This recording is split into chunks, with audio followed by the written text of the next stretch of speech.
Okay, guys, so this is part 2, and it's going to go into the grieving that you experience while in the relationship and outside of the relationship with a narcissist. Now, while you're in a relationship, you're going to be doing a lot of crying, and after the relationship ends, you're going to be doing even more crying. It's going to feel like you're grieving the loss of a dead loved one, and that's because you are. And it's not just about the narcissist, it's about the trauma of the little girl or little boy that's on the inside of you that has to go away in order for the new version of you to appear. So you're having to come to terms with the truth.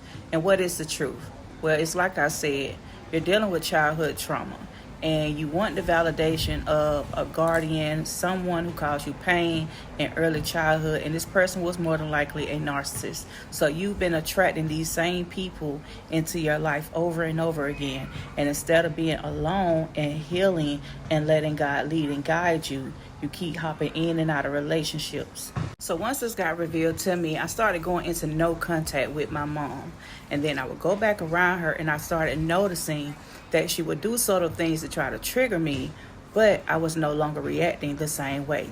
So once she said, "Oh, I see that you've grown," and this let me know that all the things that she was doing, they were deliberate.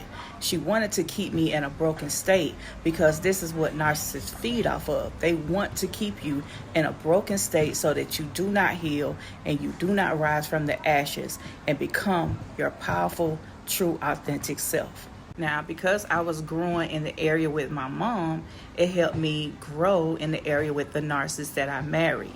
And so I was able to start seeing who he really was, and I was able to call him out and basically read his energy like a book, and it scared him.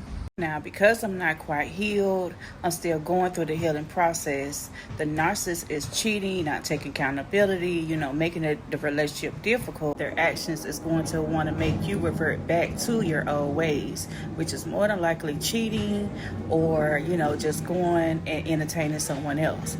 But I say marriage saved my life because I chose to be faithful and turn to God this time. I totally surrendered my life over to God. I was very consistent in church.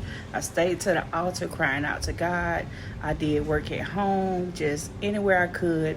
I just did the internal work, started taking accountability for my choices and the patterns that I was consistently creating throughout life. And this is what really helped me come out of my situation. Now, because I was in church, I was afraid to walk away from my marriage. I felt like God was going to punish me for not keeping up my vows. And again, I just remained consistent and started listening to God for myself rather than man. And this is what gave me the strength to say, okay, I'm going to make this decision. I'm going to leave, and I'm going to walk by faith and not by sight. Once I went through with the divorce, I heard God plain as day say, "You have now graduated. You went through 12 years of this relationship and marriage, and just like people go through 12 years of school, they get their degree, they graduate, and they move on to something else, higher learning, higher education. You have now gained your degree, which is your divorce papers, and now you can go out into the world and you can teach others." So I hope this testimony helps someone today to know that there is truly purpose in your pain. If you are going through this, then know that God have chosen you to go through this for a greater purpose than what you understand. Stay faithful to God. Continue on.